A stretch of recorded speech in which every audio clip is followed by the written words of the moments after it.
Well, good afternoon, and thank you for joining me this afternoon. I hope you've all enjoyed a wonderful Christmas. I would like to update you in our response to COVID. I'm joined here at the lectern by Dr. Henrietta Ewart, our Director of Public Health, who can also provide information on today's breaking news regarding the Oxford-AstraZeneca vaccine.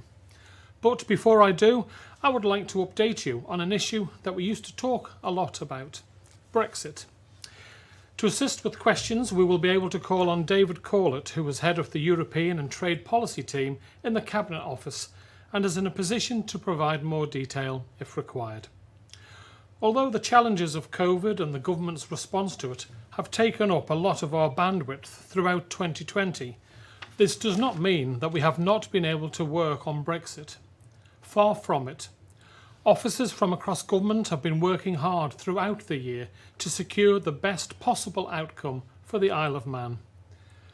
You will have seen from the media that the United Kingdom and the European Union announced on Christmas Eve that after many months they had reached an agreement on their future trade relationship.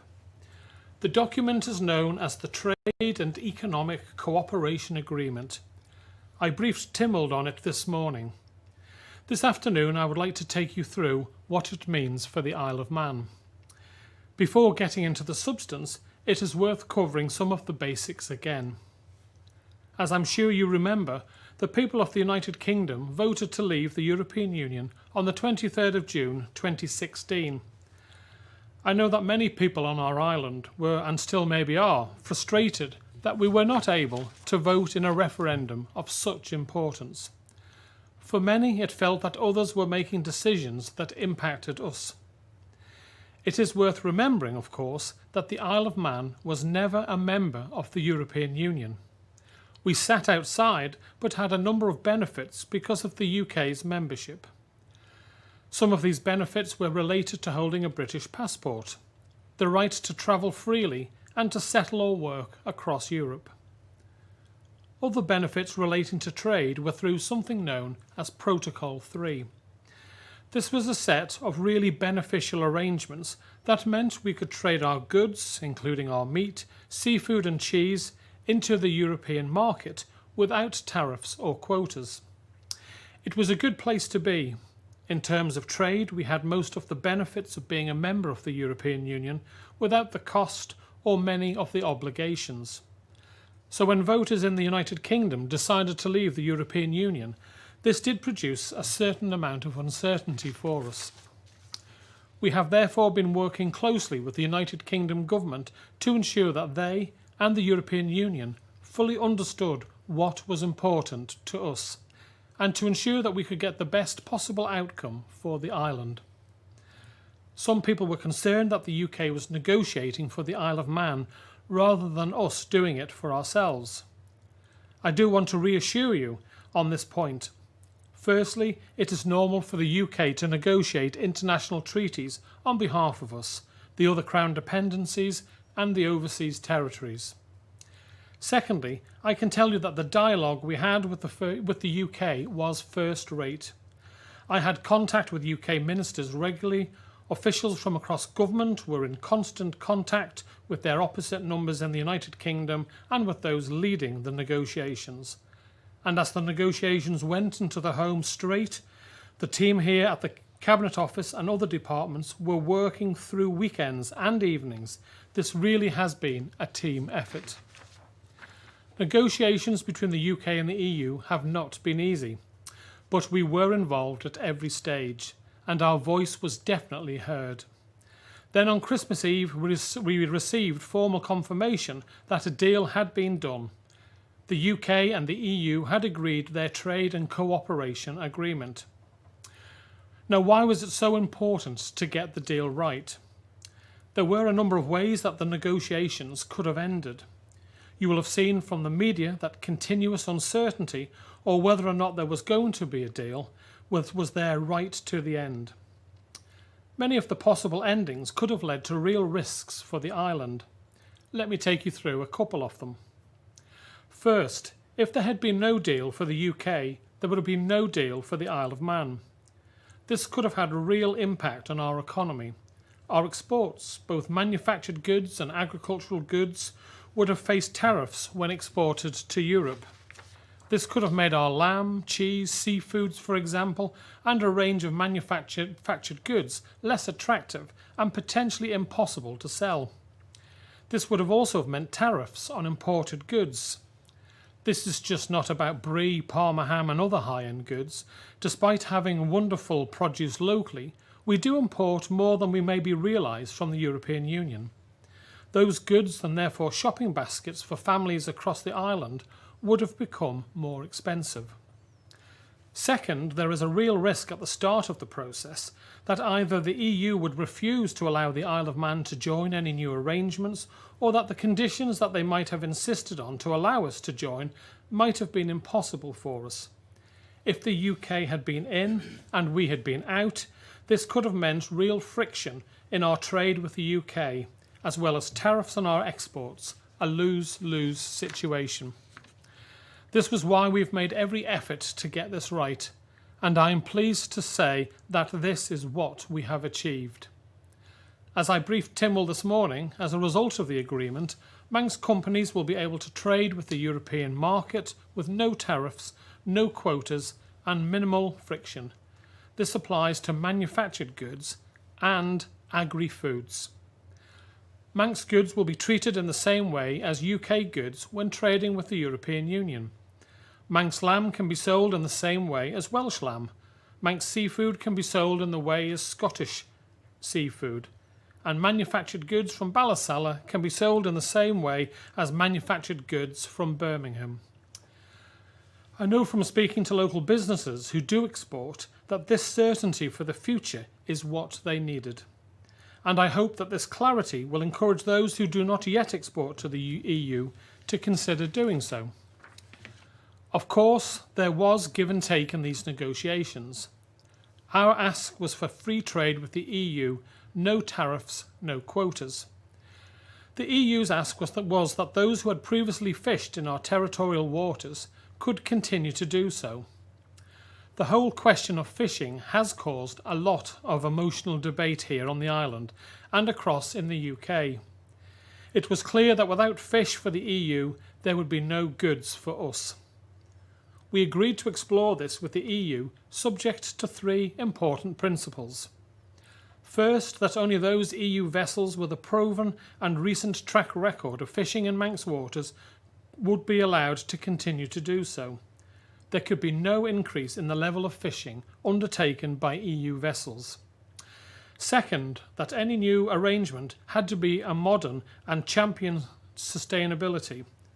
For example, we needed to be able to reduce or stop fishing in a particular place or for particular species if our stocks were at risk.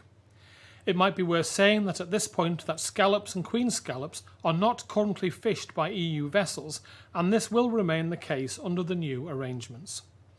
Third, that for the first time the Isle of Man would be responsible for licensing and managing effort by EU vessels.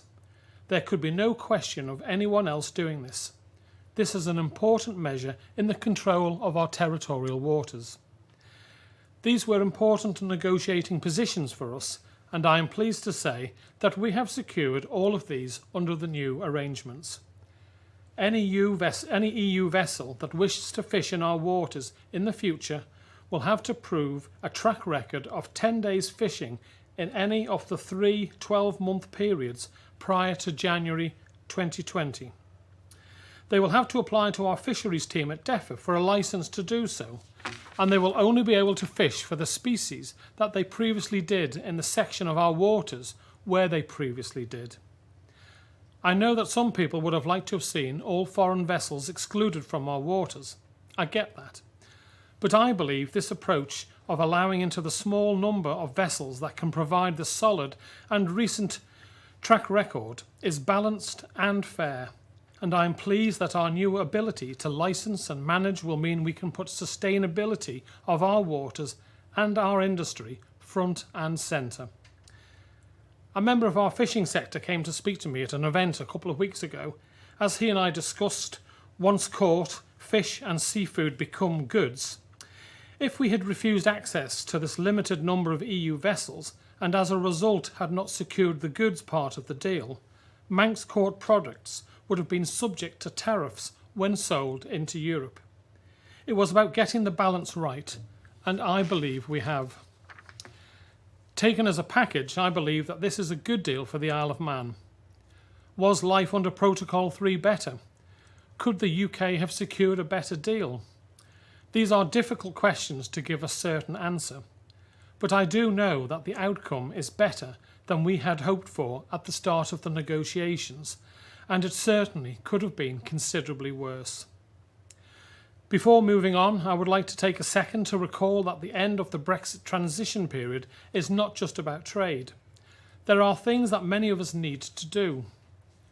Previously, we have talked about three categories of people who needed to ensure that they were ready for 2021. People who traded with the EU, those who come from the EU, and those who travel to the EU.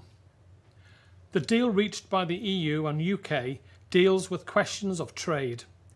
If you trade with the EU, there are changes in documentation and process. I know that businesses have already done a lot to be ready. If you are from the EU, then please make sure you have registered with the EU settlement scheme before the end of June 2021. You can do so either through the United Kingdom or our own system. It is simple to do, and colleagues in the immigration team here can help you. If you visit the EU, please ensure you have checked the latest information regarding insurance, passport validity, pets, and much more. For all of these, there is plenty of information at gov.im/Brexit. Please take a few moments to ensure you are ready for 2021. I am happy to take some questions on this, but before I do, I would like to update you on the island's response to the coronavirus pandemic and reiterate a number of points contained in the statement I delivered to Timble members this morning. We continue to live our lives in relative freedom, with COVID-19 being held at bay and prevented from affecting our community as deeply as it does elsewhere. We only need to look at the deteriorating situation in the United Kingdom and the emergence of new strains of the infection to reflect on how our lives would change significantly should we allow it to re-enter our community. To enable our current position to be sustained, the importance of observing self-isolation rules cannot be overstated.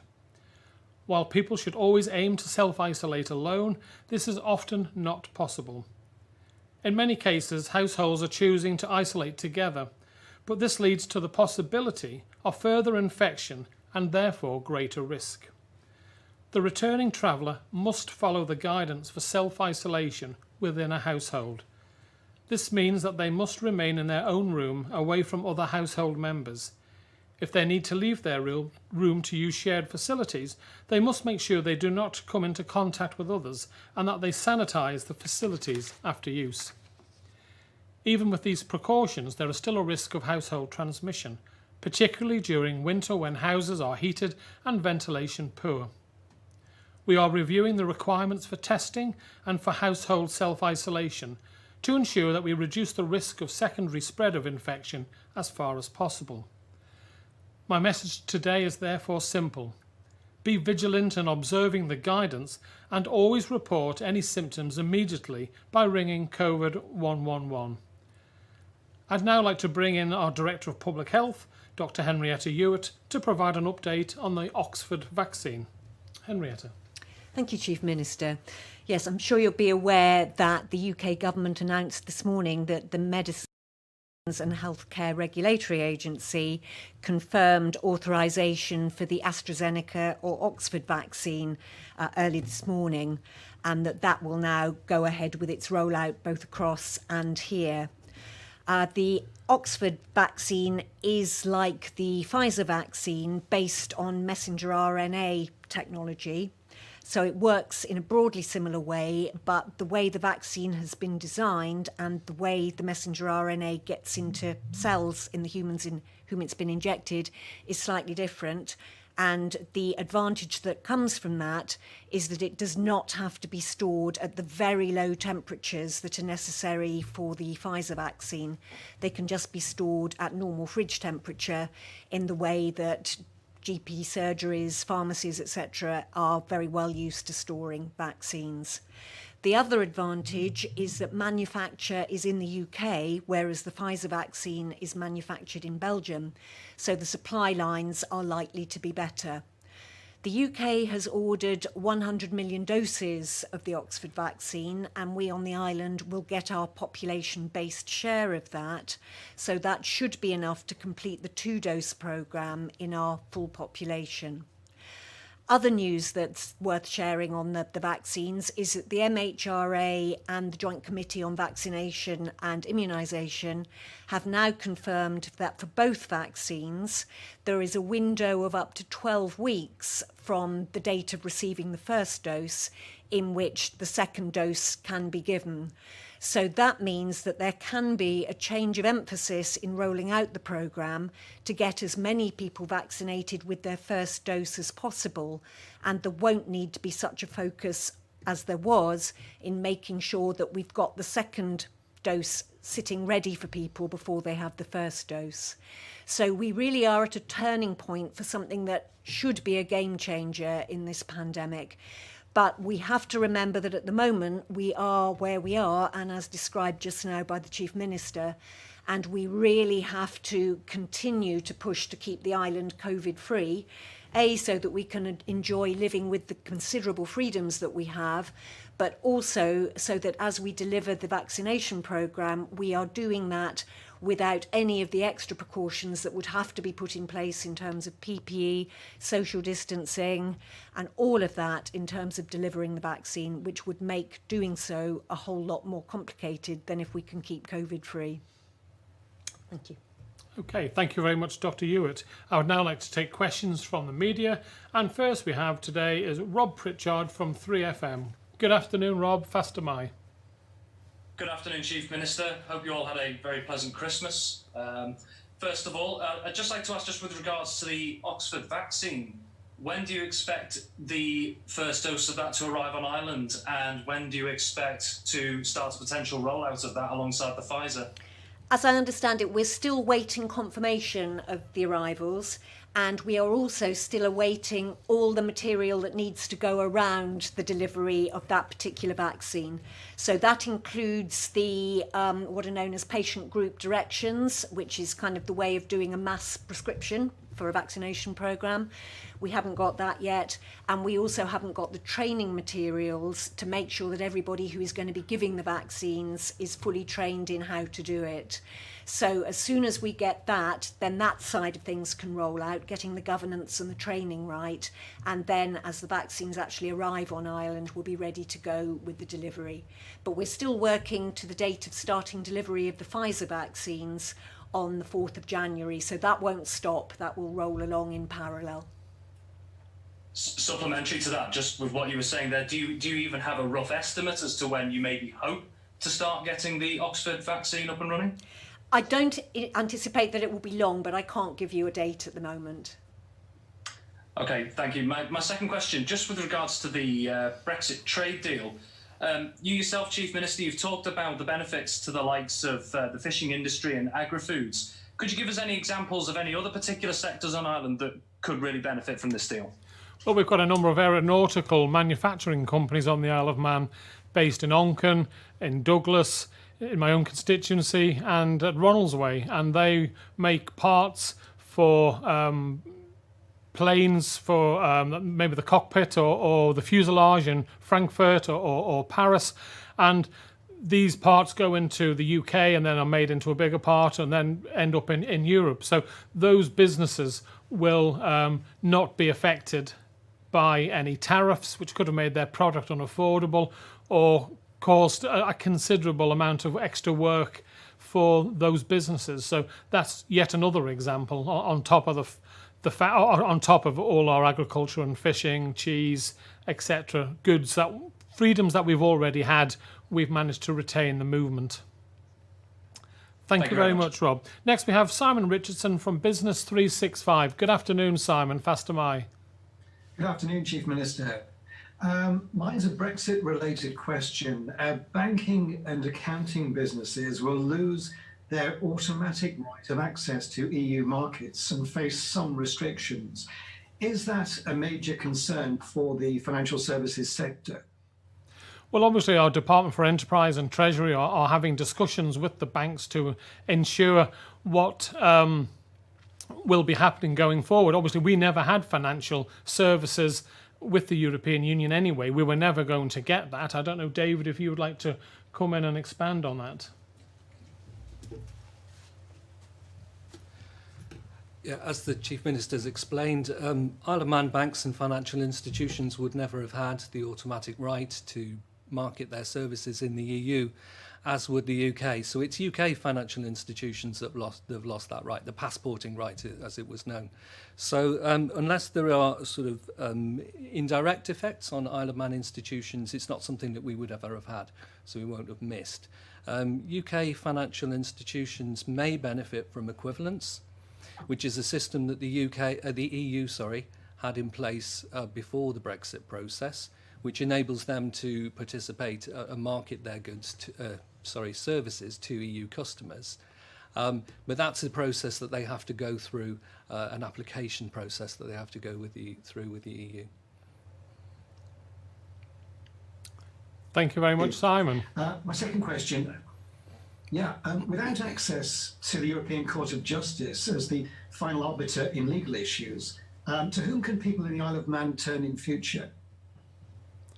Well, obviously, we have our own court system, and then the ultimate will be the Privy Council. Again, David, if you want to expand on that. Sure. Of course, there are two European Courts of Justice, and they're sometimes conflated. The European Court of Human Rights still has the ultimate say in respect of human rights matters for people on the Isle of Man, because we've agreed to be part of that convention. The European Court of Justice is, of course, the EU's highest court, and we would have had recourse to that only for matters which would have related to Protocol 3. Now, of course, that protocol has fallen, and our formal legal relationship with the EU is gone. So, yes, we won't have recourse to that, but of course the Court of Human Rights is still there. Thank you. Thank you very much, Simon. Now we move on to Sam Turton from Jeff the Mongoose. Sam, good afternoon. Faster my. That's my Chief Minister, sorry about that.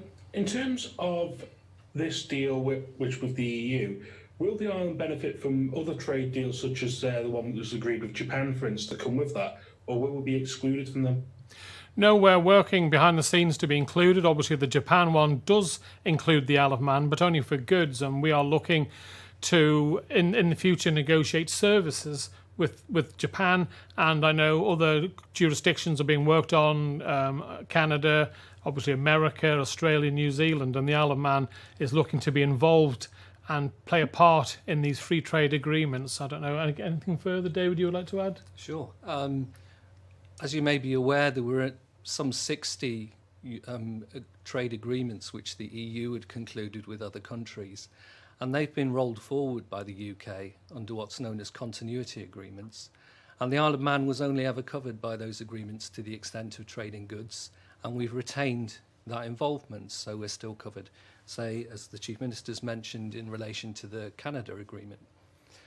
With Japan, things were slightly different. They reopened that agreement and renegotiated it. So as a baseline, that covers us for goods, but there is also a permissive extent clause within the agreement itself, which we asked for, which means that we could have other chapters extended to us at a later date. So as the Chief Minister says, that could include services or intellectual property or other areas where we're interested in.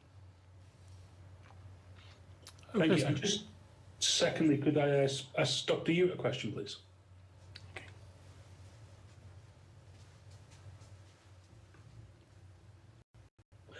Hello. In terms of the vaccine changes that have been made up to the 12 weeks, will that impact on the proposals for the rollout on the island? And will this move away from the airport as a centralised location to open up other areas, perhaps? Yes, I mean, that's the question that DHSC will have to work through as the department that's responsible for the delivery. But yes, the new vaccine is much easier to administer.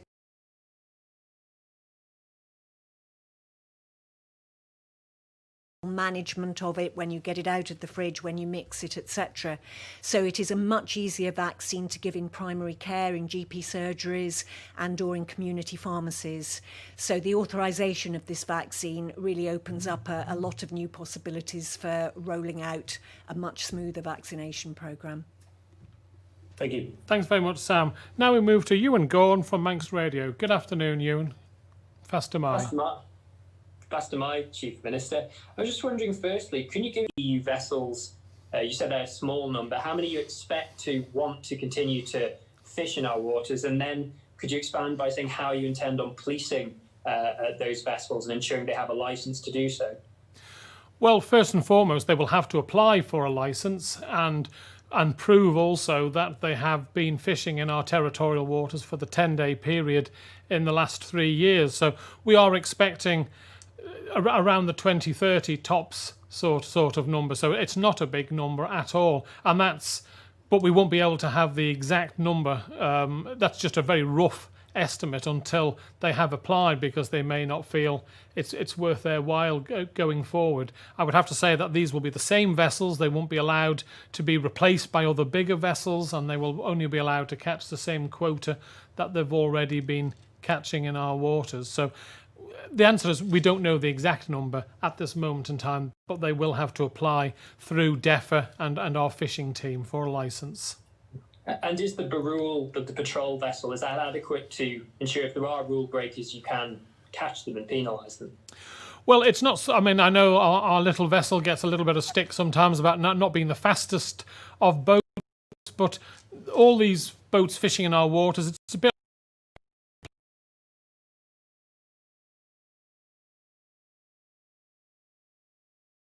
device to let us know where they are, and they're monitored. So yes, checks can be, even if the boat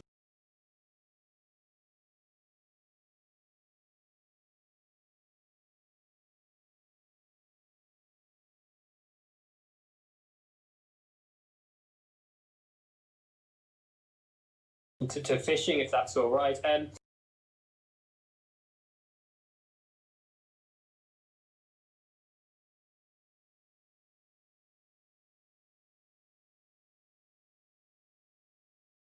that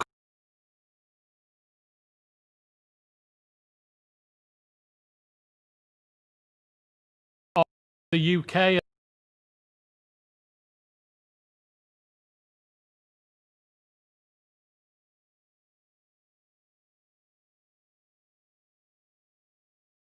as if they were stands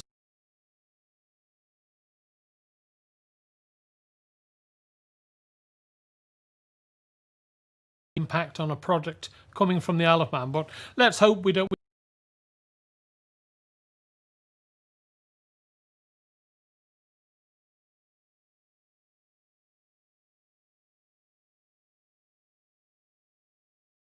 The Brexit trade deal, what opportunities do you think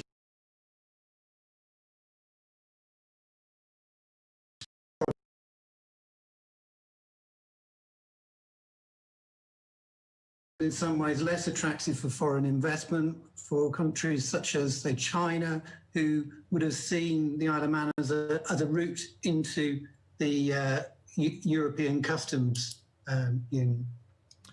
Right, well, I'll bring David in on an element shortly on that, but we still have our VAT and relationship with the United Kingdom. So if China wanted to come into the UK, there would be nothing to bring a product, say, into Southampton. There's still nothing to stop it from doing all its VAT negotiations through the Isle of Man, all that paperwork, and that's where we've been building up various businesses supporting that sort of relationship.